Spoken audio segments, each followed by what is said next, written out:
சமூக ஆர்வலரான அன்னை விஜி சரவணன் அவர்கள் கடந்த 4 ஆண்டுகளுக்கு மேலாக ஸ்ரீவைகுண்ட தொகுதி மற்றும் அதன் சுற்று வட்டார பகுதிகளில் உள்ள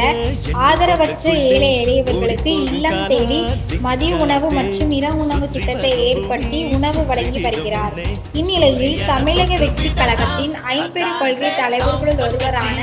சமூக ஆர்வலர் அஞ்சலை அம்மாளை கொள்கை தலைவராக அறிவித்ததன் ஈர்ப்பால் தமிழக வெற்றி கழகத்துடன் இணைந்து தமிழக வெற்றி கழக தலைவர் தளபதி திரு விஜய் அவர்களின் ஆசியுடன் கழக பொதுச் செயலாளர் அண்ணன் குஷி என் ஆனந்த் அவர்களின் வழிகாட்டுதலின்படியும்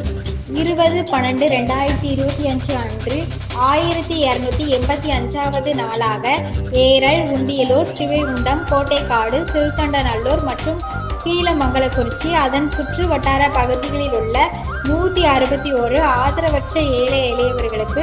தமிழக வெற்றி கழகம் தூத்துக்குடி மேற்கு மாவட்டம் சமூக ஆர்வலரான அன்னை விஜி சரவணன் அவர்களின் சார்பில் மதிய உணவாக